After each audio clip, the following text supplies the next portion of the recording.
Onalar yozishadi. Onalar qizlarni taqdiridan xavotirda. Ustoz, yaxshi yigitlar bormi deydi. Ba'zilar aytadi, sovchi kelmay qo'ydi. Yigitlar yozadi, ustoz, uylanish vaqtiga yoshiga keldim, qanaqa qilib bizga yordam bera olasiz? Yaxshi qizlar bo'lsa iltimos tavsiya qiling. Hozirda ishonchli turmush o'rtog'ini topish uchun qiynalayotgan, shu 30 dan oshgan, 40 dan oshgan, 35 yoshdan oshgan yaqinlarimiz, oila a'zolarimiz ko'p. Nimaga turmushga chiqishdan qo'rqishyapti? Har xil agentstvalarga borganlar juda ham ko'p.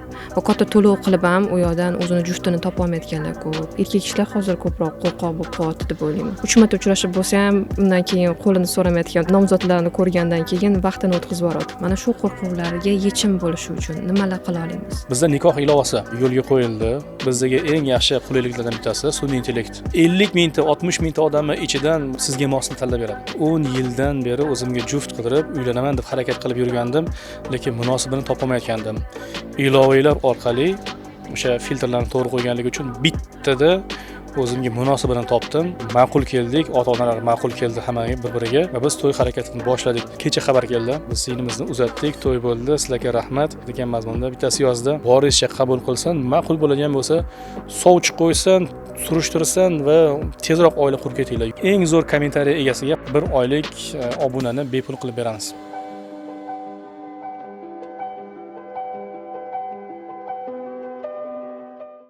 Assalomu alaykum, hurmatli kuzatuvchilar. Bugungi mavzuyimiz oila qurish niyatida bo'lgan hammaga foydali bo'ladi, inshaalloh.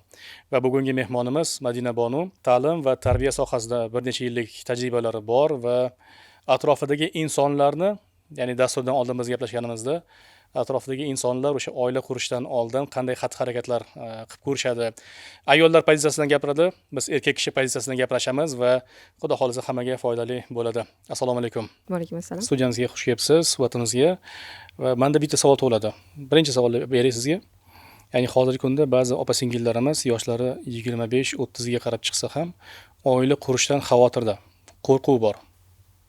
To'g'ri, unaqa opa-singillarimiz ko'p emas aslida, lekin mana shunday insonlarni, shunday opa-singillarimiz borligi ham masalan bizda xavotir uyg'otishlik kerak-da.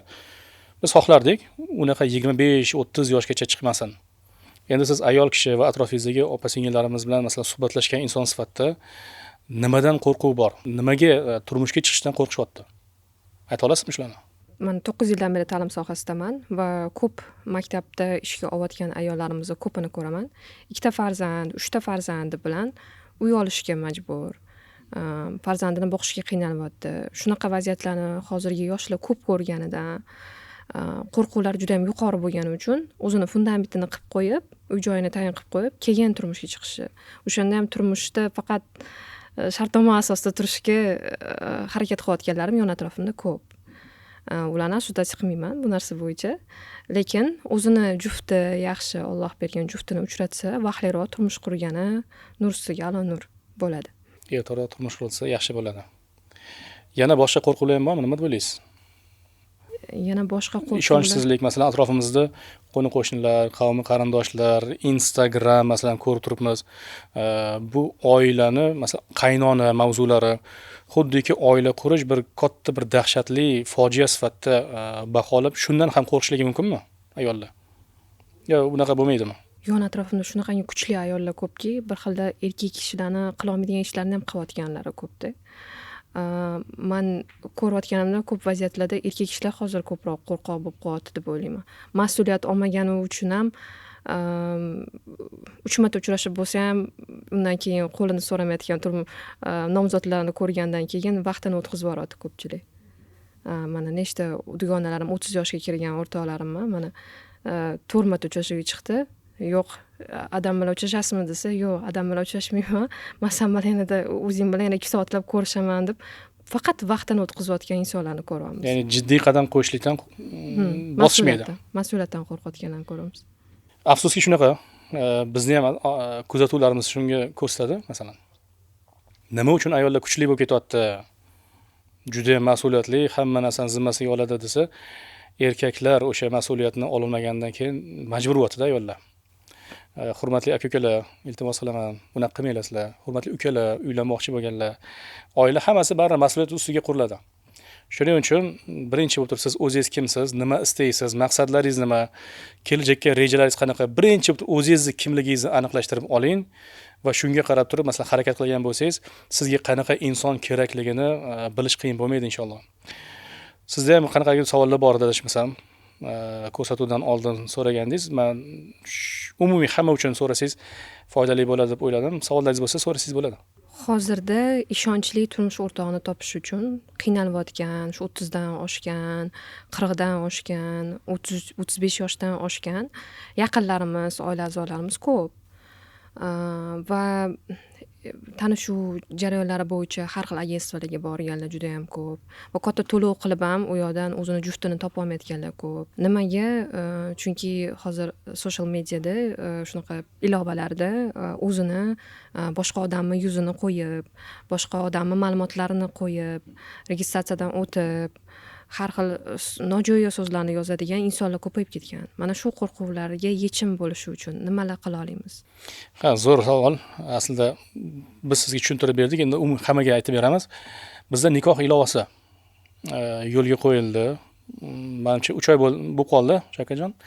3 oy bo'lgan bo'lsa, taxminan yaxshi natija qila oldik deb o'ylaymiz.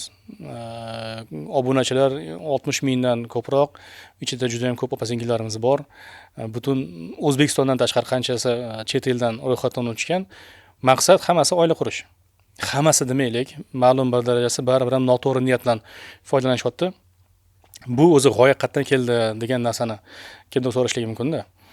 An'anaviy sovchilik, masalan, qo'ni-qo'shnilar, qavm qarindoshlardan so'rab surishtirib ham oilalar qurilgan-ku va bu mustahkam bo'lgan-ku deyilishligi mumkin.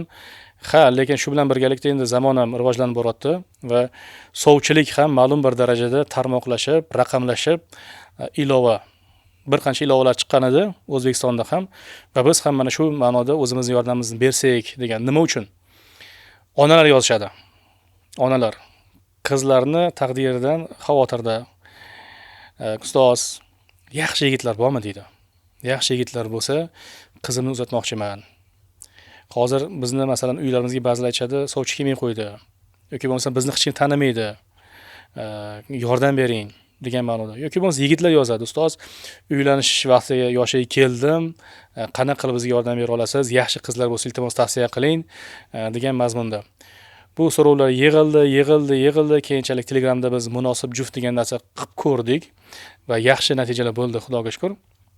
Keyin buni katta platformaga aylantirish. Ya'ni nikoh platformasi bo'lsin, hamma bemalol foydalana olsin. Yopiq Telegram kanal bo'lmasin degan mazmunda anketa to'ldirishda bizda birinchi navbatda hozir bugungi kunda jarayon ketyapti, MyID bilan integratsiya qilish. Ya'ni erkak kishi endi qizlarni yuzini qo'yib, qizlarni ismini qo'yib turib, masalan, profil ocha olmaydi, soxta profil. MyID orqali u yuzini identifikatsiya qiladi, rasmga oladi, selfiega tushib va u ID pasportining raqamini kiritadi. U endi firibgar bo'lishligi ehtimol juda ham kam bo'ladi. Men haqiqatan oila qurmoqchiman, MyID dan ro'yxatdan o'chishdan qo'rqmaydi. Niyati jiddiy bo'lsa qo'rqmaydi. Agar niyati haliga yengil-yelpi narsalar bo'ladigan bo'lsa, bunaqa insonlar bizga o'zi kerak emas. Bunaqa insonlar ro'yxatdan o'tmay ham qo'yaversin. Qo'rqadigan bo'lsa, ro'yxatdan o'tmay qo'yaversin. Lekin aniq ishonch bilan biz aytamiz, oila qurmoqchi bo'lgan odamlar MyID dan bemalol ro'yxatdan o'tadi. Bu birinchi masala. Xavfsizlik nuqtai nazaridan. Ikkinchi masala, biz hamma yozishmalarni o'chirib tashlash imkoniyatini cheklaganmiz. Ya'ni ikkita odam Telegramga o'xshab turib suhbatlashgandan keyin achishit istoriya qila olmaydi-da. Agar qo'pollik qilgan bo'lsa yoki bo'lmasa firibgarlik yoki bo'lmasa boshqa qanaqangidir targ'ibot ishlarini qilgan bo'lsa, ular bizda saqlanib qoladi. Biz ertaga zarurat tug'iladigan bo'lsa, skrinshotlarni olib, bemalol xavfsizlik xodimlariga taqdim qilishimiz mumkin bo'ladi. Bu hammaga ko'ngli xotirjam bo'ladi-da. Ota-onalar ko'ngli xotirjam, yigitlarni, qizlarni, xo'p, rasmlar to'silgan. Ertaga masalan mabodo kimlardir men xijolat bo'laman desa, xijolat bo'lmang. Biz sizni yuzingizni xiralashtirib qo'yganmiz. Bemalol foydalaning. Sizni rasmingizni faqat ikkinchi tomon, ya'ni so'rov yuborildi, qabul qilindi, ikkinchi tomongina ko'ra oladi. Hamma sizni masalan rasmingizni tomosha qilib yuravermaydi degan bu ham bir yengillik, qulaylik deylik. Undan tashqari filtr tizimi juda ham yaxshi ishlaydi. Ya'ni menga falonchi joydan, falonchi yoshdagi oila qurgan yoki bo'lmasam oila qurmagan, avval oila qurgan yoki oila birinchi marta oila qurayotgan inson kerak deydigan bo'lsa, o'shanga mos ravishda filtrlab beradi. Endi 50 mingta, 60 mingta odamni ichidan masalan qiynalib ketadi odam. Tanlayveradi. Undan ko'rasi bizdagi eng yaxshi qulayliklardan bittasi sun'iy intellekt, sun'iy idrok bo'ladi va o'shani sizga mosini tanlab beradi. Chunki siz anketa to'ldirayotgan vaqtingizda kimsiz, nimasiz, maqsadlaringiz, dunyo qarashlaringiz haqidagi testlarni javobini berganingizdan keyin sizni dunyo qarashingizga, maqsadlaringizga, qadriyatlaringizga mos insonlarni taklif qiladi. Endi 50 mingta odam emas, 100 ta odam ichidan tanlab olish nisbatan qulayroq bo'ladi-da, osonroq. Va eng katta xavfsizlik choralaridan bittasi bu baribir sun'iy idrok hisoblanadi.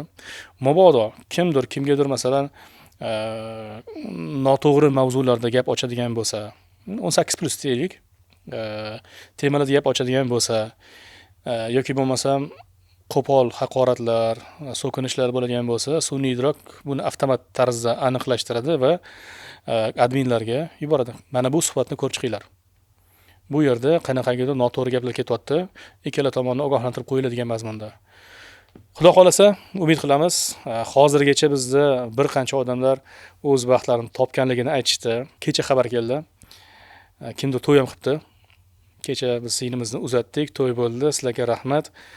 Juda ham xursandmiz degan mazmunda bittasi yozdi.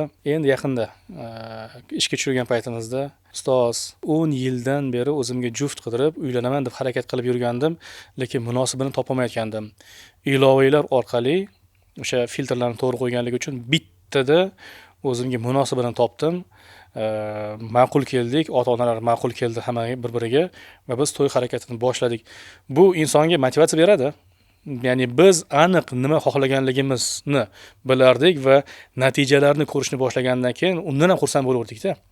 Xudo xolasa yuzlab, minglab odamlarga mana shu platforma yordam beradi degan niyatimiz bor, umidimiz bor. Shu. Shuni to'g'ri tushunsam bo'ladimi? Mana yosh qizlarni ham, mana hozir o'zimiz singlim 20 yosh, sovchilar kelayotganda u qanaqa ma'lumot berishyapti, to'g'ri ma'lumot beryaptimi deb biz ikkilanamiz. Mana shunda sizni ilovangiz aynan shu hujjatdagi hamma ma'lumotlarnigina ko'rsatadi va insonlar alday olmaydi bir-birini, to'g'rimi? Ha, hujjatdagi, pasportdagi ma'lumotlarni o'zgartira olmaydi. Yoshi, jinsi, ismi masalan, shu va shu kabi holatlar o'zgartira olmaydi, lekin bu nomzodni, kuyovni, bo'lajak kuyovni yoki bo'lajak kelinni 100% zo'r inson degani emasda. Pasport ma'lumotlari bizga unaqa ilhom bermaydi. Unaqa bilim bermaydi, ilm.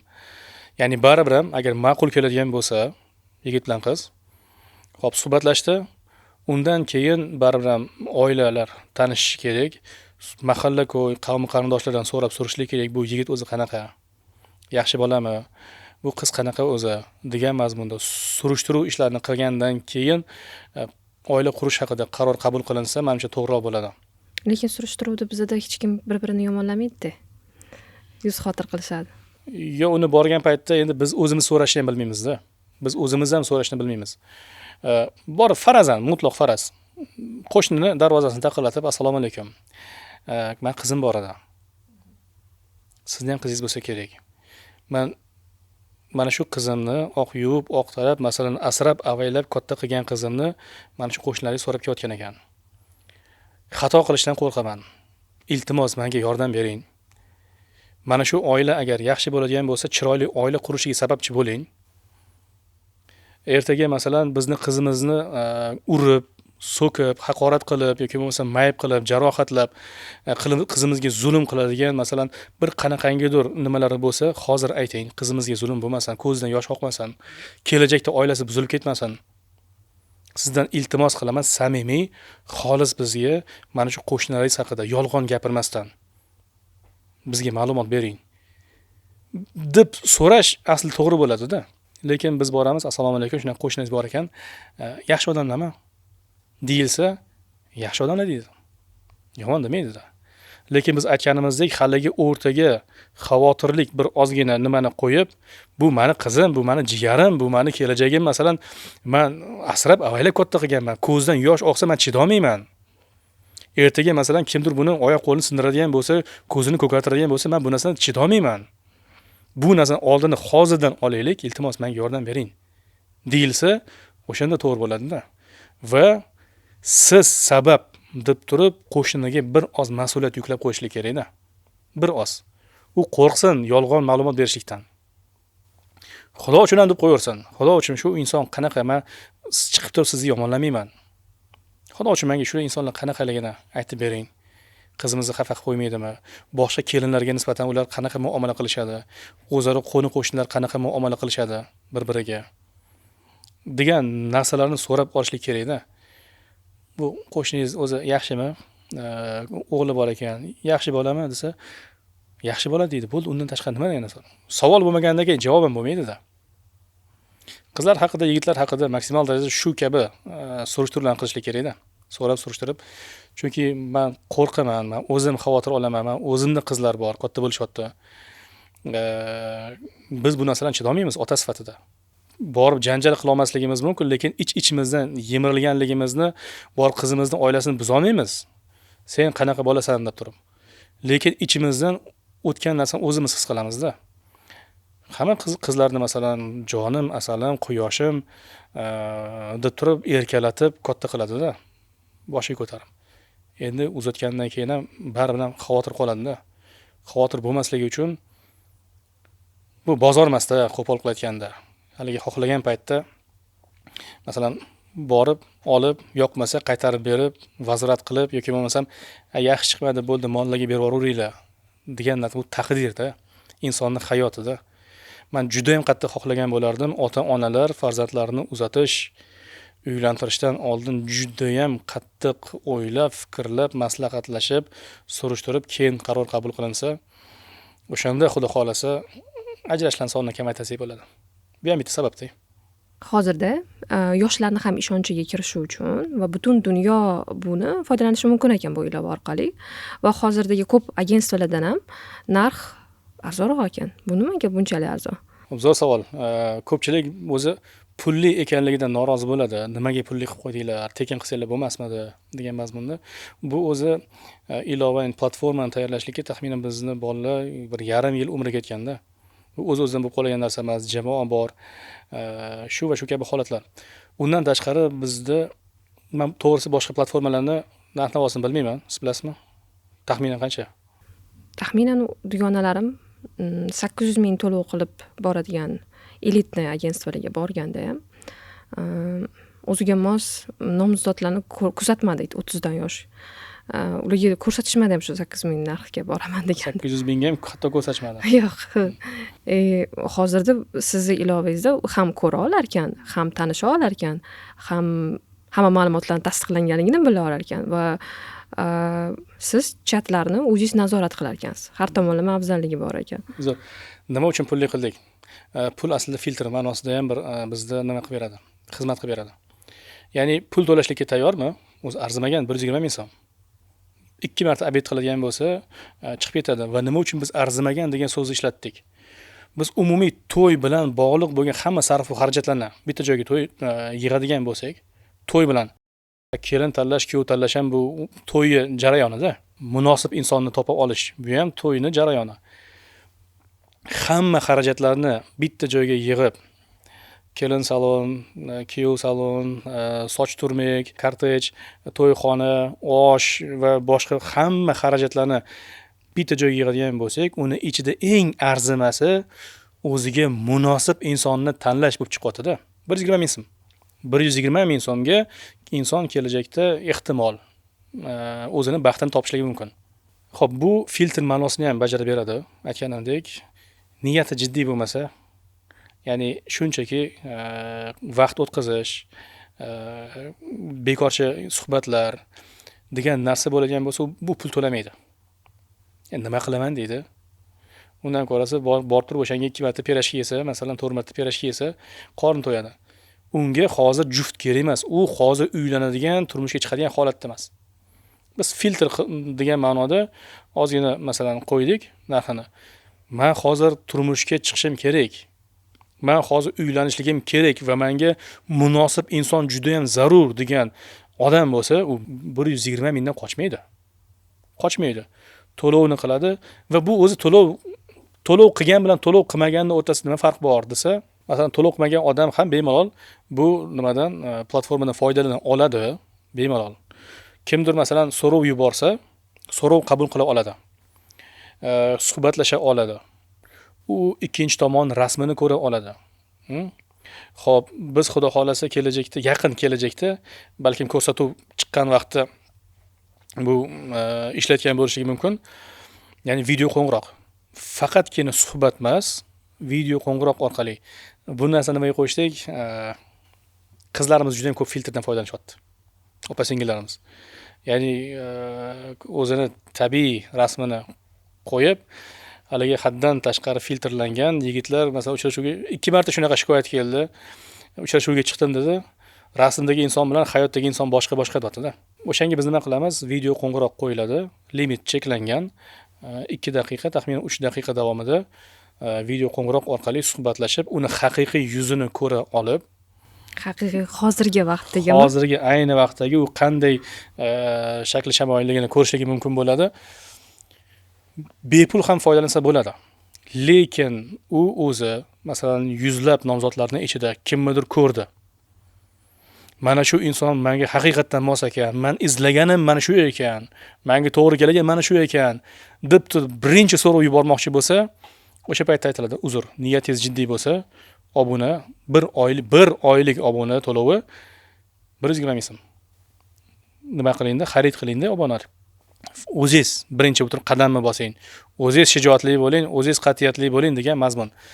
Lekin to'lov qilmagan bo'lsa, bu mana shu birinchi qadamni bosa olmaydi. U faqatgina kutishlik kerak.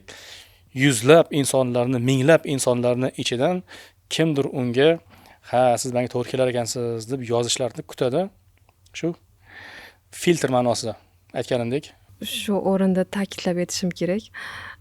Nafaqat qizlarning rasmlari, ya'ni erkak kishilarning ham rasmlarini faqat yoshligidagi rasmlarni olib kelishadi. O'zi uchrashuvga chiqqanda boshqa odam bo'ladi. Ko'p dugonalarim aytadi.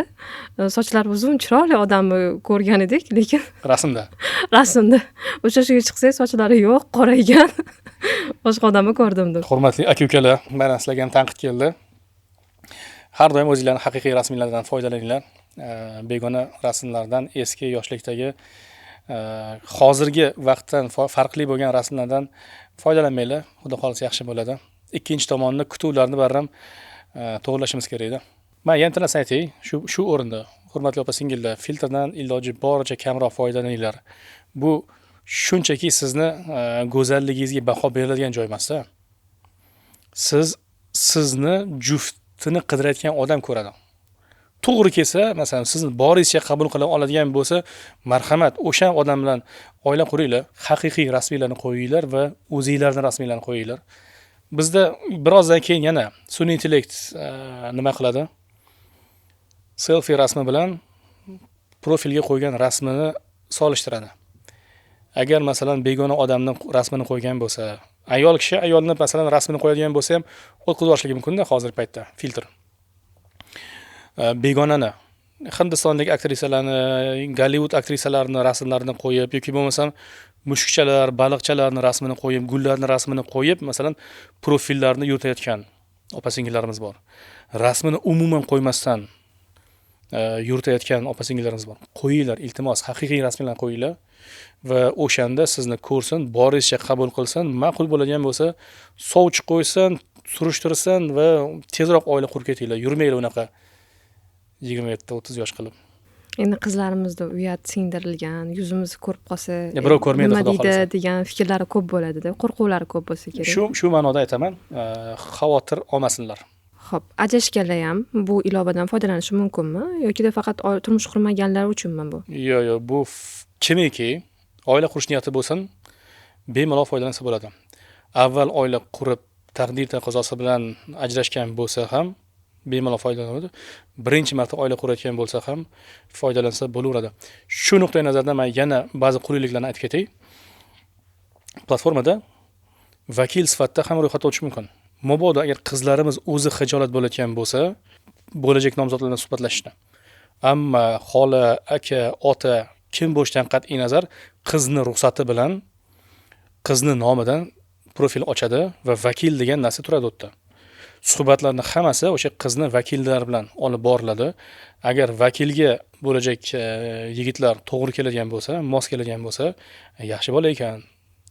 Bo'ldi, qizimiz bilan bo'lmasa bir ko'rishib ko'ring degan qaror kelingan bo'lsa, keyin qizni o'zi bilan bemalol ko'rishadi. Va bu yerda suhbat davomida yigitlar bemalol qizlar haqida so'rashligi mumkin. Qizinglar kim? Yoshi nechida? Qayerda o'qiydi? Masalan, nima ish qiladi? Bo'sh vaqti nima bilan band bo'ladi? Qo'shimcha qanaqangidir, masalan, tillarni biladimi? Arab tili, ingliz tili, rus tili va hokazo. Bu ham yaxshi-da hozir. Bemalol vakillar bilan. Bu bitta qulaylik. Ikkinchi qulaylik. Qizni o'zi, yo'q, men baribir o'zim suhbatlashishim kerak, lekin men qo'rqaman. O'sha qo'pol gap so'zlardan yoki bo'lmasam nomunosib gap so'zlardan. Bu paytda qiz o'ziga vali qo'shishligi mumkin. Yigit bor, qiz bor. O'zaro suhbatlarini qizni valilari kuzatib borishligi mumkin. Xohlasin otasini qo'shib qo'yadi, xuddi o'sha chatga. Ya'ni bu suhbatni 3 ta odam olib boradi, faqatgina valilar yoza olmaydi, kuzatadi. Ya'ni bu ham qizlarda haligani xavotir, qo'rquv hissini kamaytiradi. Mani onam kuzatib turibdi, otam kuzatib turibdi, akam, opam, kenayim, xolam, ammam masalan kuzatib turibdi. Menga kimdir haddi sig'ib qo'pol gapira olmaydi degan narsa. Bu juda ham qulaylik aslida, foydali deb o'ylayman. Aytganimdek, mabodo birinchi marta oila qurayotgan bo'lsa ham baxtli ochilsin. Mabodo ajrashib taqdir taqozosi bilan shu holatga tushilgan bo'lsa, ajrashgan degani yomon, badbaxt inson degani emasda. Ba'zan biz nima uchun ajrashganini ham bilmaymiz. Va aytiladi, inson o'zi yaxshi bo'lishi mumkin. Ayol inson sifatida uzr. Erkak inson sifatida uzr. Lekin ikkitasi bir-biri bilan oila qurganda haligi tipajiga to'g'ri kelmay qolishligi mumkin-da. Kelishmovchilik, tushunmovchilik, nizo, ziddiyatlar va uchinchi shaxslarning aralashuvi bilan ba'zan majburlikdan ajrashgan bo'lishligi mumkin. Otasi, onasi majburlab turib haligi ajrashtirib yuborgan. Lekin u inson o'zi yomon emasda. Inson yaxshi bo'lib qolaveradi. Shuning uchun biz aytamiz, hamma baxtli bo'lishlikka haqli. Marhamat, ajrashgan bo'lsangiz, bemalol foydalansangiz bo'laveradi. Shu o'rinda yana bitta narsani aytib ketay. Bizda psixologik testlar bor. Ixtiyoriy, xohladigan odam to'ldirishligi mumkin. To'ldirsa yaxshi. Bu bizni sun'iy intellektlarimizga kelajakda o'ziga mos insonlarni taklif qilishlikda, masalan, shuni ko'ringchi, sizga to'g'ri keladi deb aytishligi uchun mana shu psixologik testlarni to'ldirishni tavsiya qilamiz. U yerda nima? Psixologiyada 16 shaxsiyat degan narsa bor ekan. Ya'ni ba'zi tipajlar, ba'zi insonlar zo'r bo'lsa ham bir-biriga to'g'ri kelmaydi, tabiatan, psixologik nuqtai nazardan.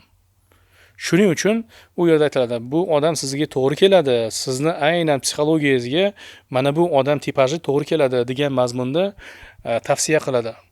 Shuning uchun men tavsiya qilaman, iltimos qilaman, mana shu o'zingiz haqingizdagi ma'lumotlarda psixologik testlarni ham to'ldirib bersangiz, bizga oson bo'ladi, sun'iy intellektga oson bo'ladi va siz o'zingizga aynan mos insonni topishingiz nisbatan osonlashadi.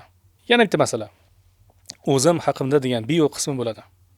Anketada yoshi, bo'yi, vazni, millati, masalan, jinsi degan narsalarni to'ldiradi va shu bilan birgalikda men o'zim kimman degan savolga javob berib qo'ysa yaxshi bo'lardi. O'zim haqimda bio qism bo'ladi. Qo'li bilan erimasdan yozsin. Men falonchiman. Meni qadriyatlarim 1 2 3. Meni hayotdagi maqsadlarim 1 2 3. To'ldirish kerak. Hayotda kelajakda rejalarim, farzand tarbiyasida masalan meni kutuvlarim, bo'lajak turmush o'rtog'im qanday bo'lishi kerak degan narsani agar o'zi haqida yozib beradigan bo'lsa, anketaga kirdim, men bekorga vaqt o'tkazmayman. Sizni ham vaqtingizni, o'zimni ham vaqtimni olmayman-da. Qaradim, menga to'g'ri keldimi yozdim. Uzr, buni talablariga men javob bermas ekanman degan narsa xulosa bo'ldi. Men bezovta qilib, akanimdek vaqtni yutqizib o'tirmayman. Undan ko'ra o'zim to'g'ri keladigan odamman. Qidirganim yaxshi bo'ladi.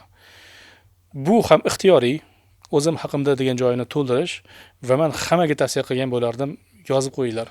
Xudo xolasa, Yana o'sha o'zingizga munosib insonni topishda bu turtki bo'ladi, sabab bo'ladi. Bir vaqtni o'zida 3-4 ta inson bilan suhbatlashadigan foydalanuvchilar bo'lsa-chi? Zo'r savol. Bu aynan bizning qadriyatlarimizdan kelib chiqqanda o'zi aslida. Unaqa qila olmaydi. Nimaga? Bizni tizimimiz shunaqa ishlaydiki, so'rov yubordi, ikkinchi tomon qabul qildi, bo'ldi. Ikkalasi ham bir vaqtni o'zida boshqa odamlar bilan gaplasha olmaydi, suhbat qila olmaydi, boshqalarning so'rovlarini qabul qila olmaydi. Nimaga? Biz aytamiz, sovchi ustiga sovchi qo'yilmaydi degan eskidan bizning qonun qoidalarimiz bor, urf-odatlarimiz. Amalda qo'llanganda bu yerda. Ya'ni yigit masalan aytaylik, qizlarning 10 tasiga so'rov yuborib, 10 tasi bilan gaplashib, bu noto'g'ri-da, bu niyatni jiddiyligidan emas-da. Bitta odam bilan gaplashsin, to'g'ri keldimi, omadingizni bersan, biz siz uchun xursandmiz. To'g'ri kelmadimi? Suhbat yakunlanadi. Nima uchun yakunlanganligini bosib qo'ysin. Masalan, masofa uzoqlik qildimi yoki bo'lmasa boshqa sabablar. To'g'ri kelmadimi? Undan keyin yakunlagandan keyin yana boshqa odamlar bilan, boshqa nomzodlar bilan suhbatlashishi mumkin. Qizlar ham xuddi shunday. Bir vaqtda faqat bitta inson bilangina gaplashadi. Yigitlar ham xuddi shunday. Bu insonni oila qurishdagi aynan o'zi tanlagan nomzod bilan niyatini qanchalik jiddiy ekanligini ko'rsatib beradi. Bir vaqtni o'zida masalan 2 3 4 ta qiladigan bo'lsa noto'g'ri. Yana bitta masalan qo'shib ketaylik shu yerda. Ba'zi odamlarga juda ham ko'p so'rov keladi. Biz masalan nazorat qilib boramiz va ko'ramiz, ba'zi qizlarga yuzlab so'rov kelgan bo'ladi. Yuzlab. Nima uchun desa, o'zini anketasini shunaqa zo'r to'ldirib qo'ygan. Haqiqatda zo'r. Ba'zi insonlar shikoyat qiladi, menga hech kim so'rov yubormayapti deydi. Uni anketasini solishtiradigan bo'lsangiz, bu zo'r to'ldirilgan kim ekanligi aniq, maqsadi zo'r.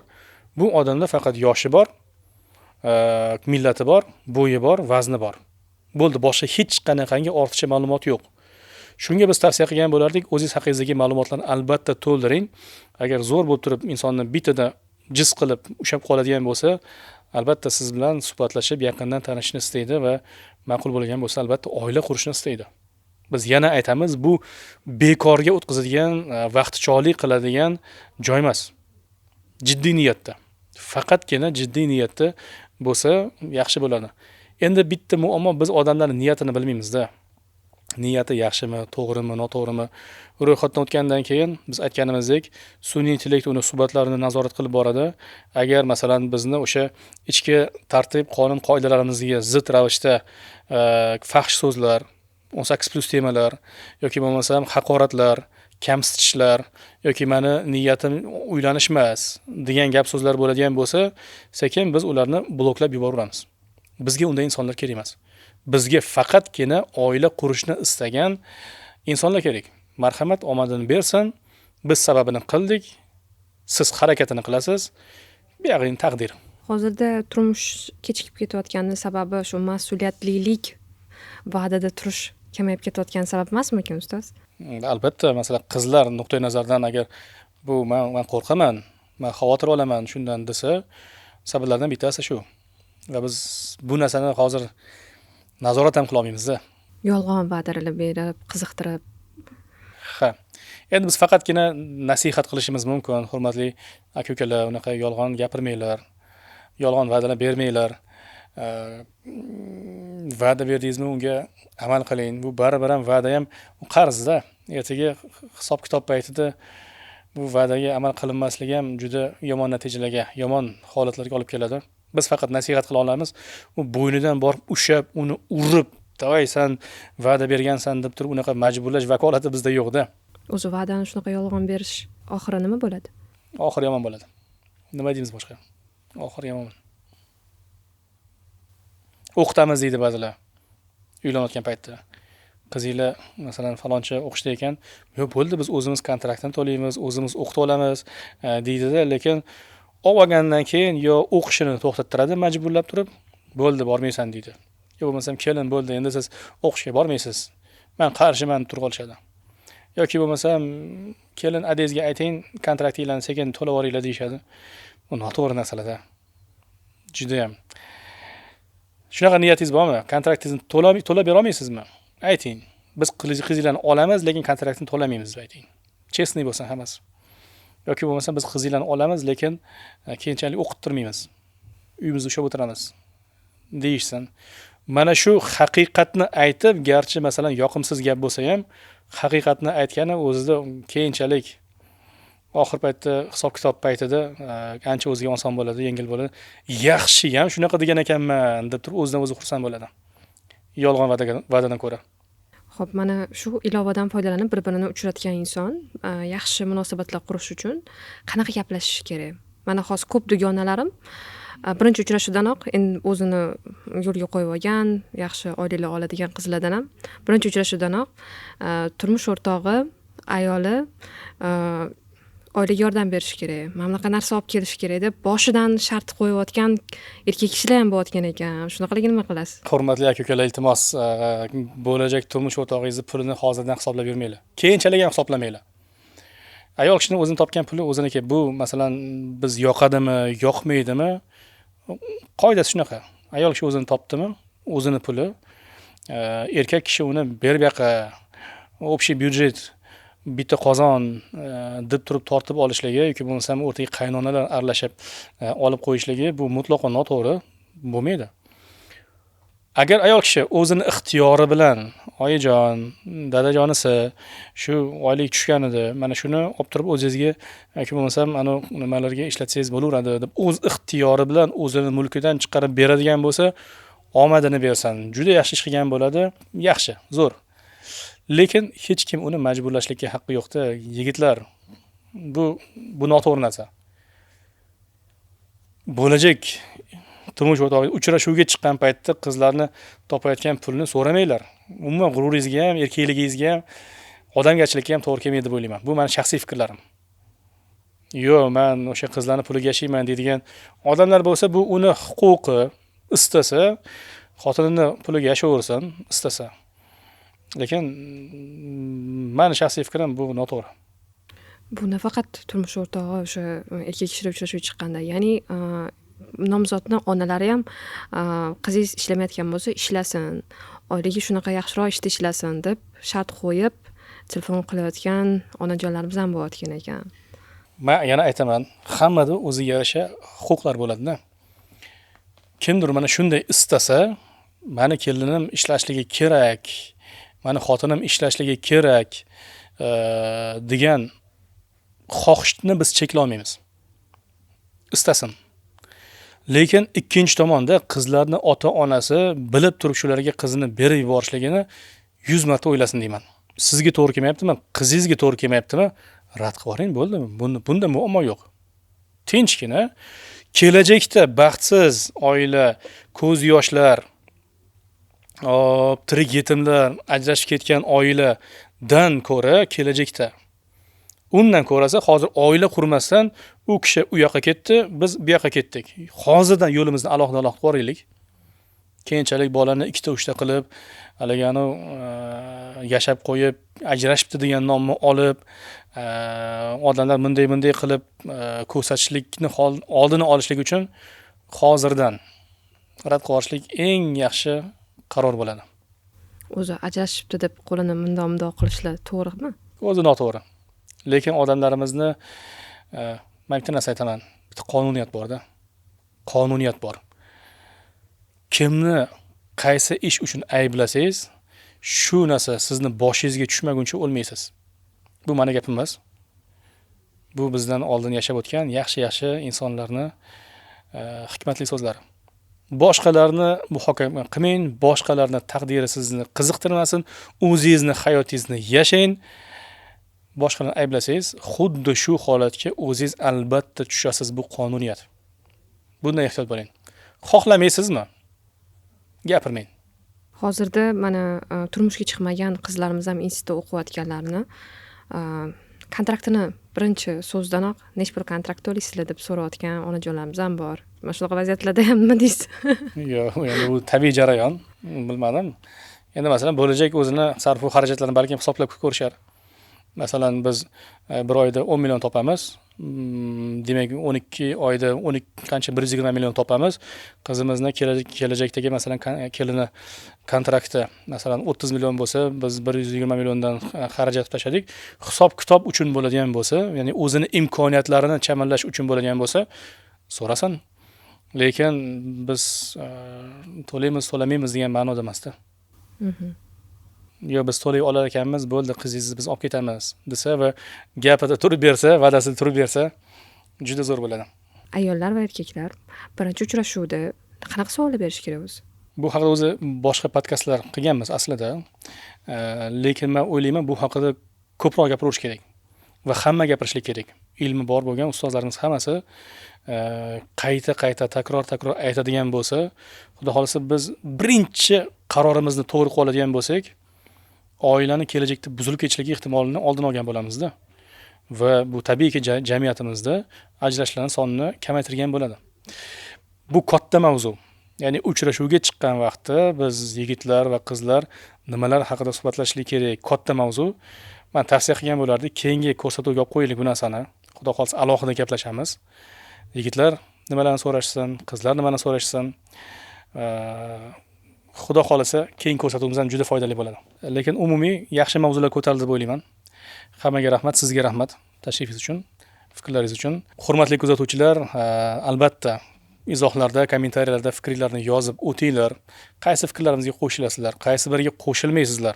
Eng zo'r kommentariya egasiga xudo xolasa biz mana Shavkatjon va'da qildi, 1 oylik obunani bepul qilib beramiz. Bemalol ishlatasiz va o'zingizni baxtingizni topishlikka harakat qilaverasiz. Hammaga rahmat.